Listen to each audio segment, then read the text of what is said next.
ডাকাত, বেটাকে NRI certificate দিয়ে ডাক্তারি করেছে, মমতার বাড়িতে বাজার করে, সাব ইন্সপেক্টর থেকে এসিপি করেছে। ওর নাম শান্তনু সিনহা বিশ্বাস।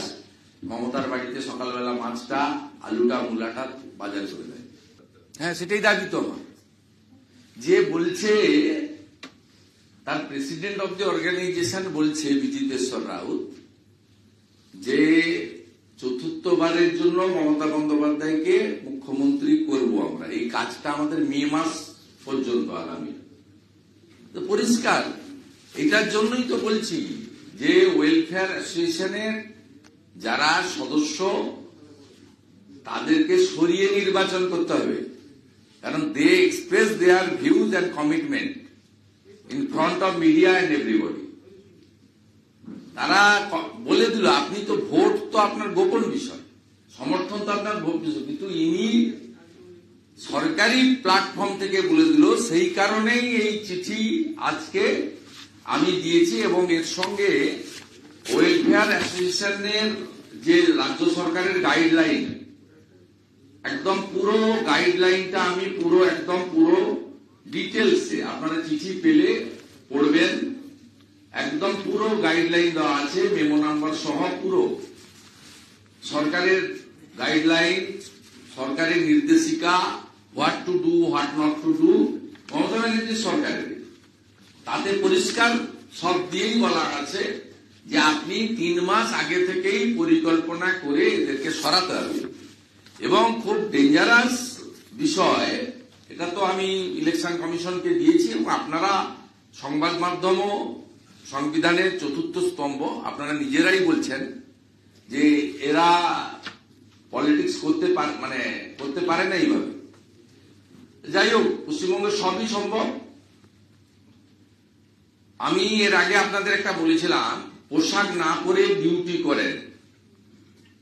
কলকাতা পুলিশে 324 জন, পশ্চিমবঙ্গ পুলিশের 591 জন, মোট 915 জন। এর মধ্যে কলকাতা পুলিশের ডিউটি করে না 350 জন। এই সংখ্যাটা এদের একটা তালিকা আমি আপনাদের কাছে আজকে প্রকাশ করছি। যেমন ধরুন, আমাদের কলকাতা, এখানে এদের ইউনিট আছে। এই পুরো তালিকাটা অনেক লম্বা। আপনি যদি দেখেন, রিটায়ারমেন্ট ইউনিট, ওটা ছেড়ে দেন, first BN AP unit committee, chairman হচ্ছেন DC Shri Amit Barma IPS, by virtue office post. উনি ডেজিগনেশন অনুযায়ী, যেহেতু ওটা সরকারি কমিটি, দলের কমিটি নয়। এবারে convener ASI Arnab Ghosh, joint convener Amit Pal, joint convener Milal Kanti Panja, CC member Mohammad Abdul Hadi Sipai, CC member Ranjan Biswas, CC member Abhijit Mondal, CC member Mohammad Kamruzzaman Sheikh.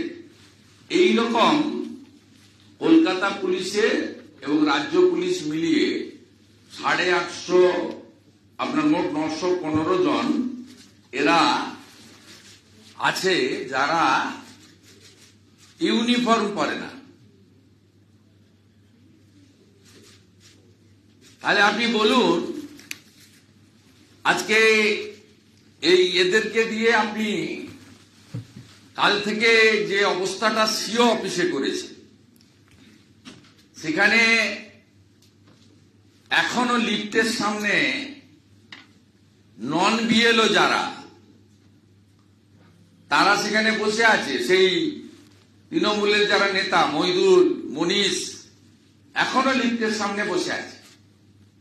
এবং মনোজ বার্মা আর ডিসি সেন্ট্রাল ইন্দিরা মুখার্জি, তাদেরকে এতবার communicate chief election commission, ECI office এবং সিও অফিস থেকে করার পরেও তাদের রিমুভ করা হয়নি। এবং গতকাল যখন মধ্যরাত্রে রটে গেছিল যে এরা ভিতরে গেছে টেম্পারিং করার জন্য রেকর্ড রুম, তখন সজল ঘোষ কাউন্সিলর, তমগ্ন ঘোষেদের নেতৃত্বে প্রচুর যুব সাধারণ মানুষ, বিজেপি কর্মী সেখানে জড়ো হয়। তাদেরকে কলকাতা পুলিশের বিরাট বাহিনী ওই অফিসের সামনে আটকায়। এই মুহূর্তেও আমি এখানে ঢোকার আগে খোঁজ নিলাম, লিফটের সামনে ওই 5-6 জন বসে আছে। অর্থাৎ Manoj Burma, Indira Mukherjee, Kolkata police, police welfare association, Mamata বন্দ্যোপাধ্যায়ের নেতৃত্বে পশ্চিমবঙ্গে কোন সাংবিধানিক বডি, গণতন্ত্র তার কোনো অস্তিত্ব নেই। এবং মমতা বন্দ্যোপাধ্যায় কালকে কিভাবে ফোন করে করে এখানকার নির্বাচন আধিকারিকদেরকে নিজে ধমকেছেন তার তথ্য ডকুমেন্ট আমার কাছে আছে। নবান্ন থেকে বসে আপনি কাকে কাকে কিভাবে ফোন করে করে কিভাবে ধমকেছেন সমস্ত তথ্য আমার কাছে আছে। এবং আপনাদেরকে এই উদাহরণ দেওয়ার মধ্য দিয়ে এই ছবি, ভিডিও এবং আইপিএস সৌম্যদীপ একে এর আগে হাইকোর্ট থেকে স্ট্রিকচার দিয়েছে যে আপনি আইপিএস এর যে হ্যান্ডবুক রয়েছে, রুল 6 ভায়োলেশন করেছেন। বায়াসড অফিসার আইপিএস, এই ছেলেটা তার ক্যারিয়ার নষ্ট করলো। এর আসানসোলে বাড়ি, নিজের যোগ্যতায় আইপিএস হয়েছিল সৌম্যদীপ। দেখুন বসে আছে বেচারা, বুঝতে পারছে যে পরিণতি খুব খারাপ। এমসিসি যেদিন চালু হবে সেদিন থেকে পুলিশ ওয়েলফেয়ার অ্যাসোসিয়েশনের কোন মেম্বারকে,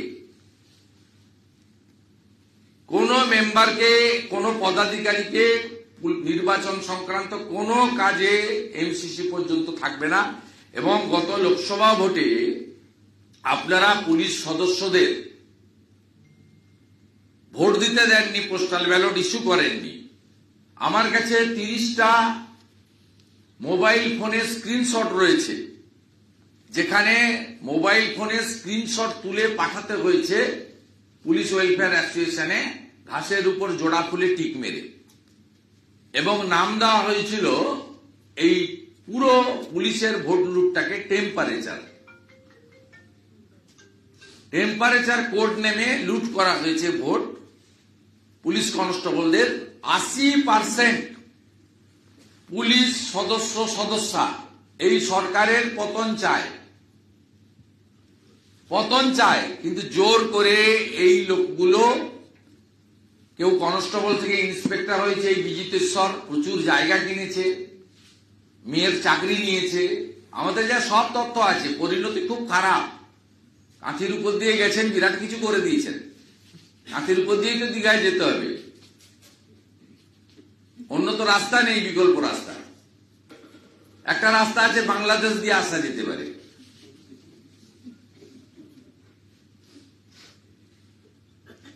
এইসব লোক, এই একটা কনস্টেবল ছিল, ইন্সপেক্টর করে দিয়েছে 7টা প্রমোশন দিয়ে। এই শান্তনু সিনহা বিশ্বাস একটা সাব ইন্সপেক্টর ছিল, তাকে জাম্প করতে করে এর জন্য 8টা এসিপি পোস্ট ক্রিয়েট করা হয়েছে কলকাতা পুলিশ।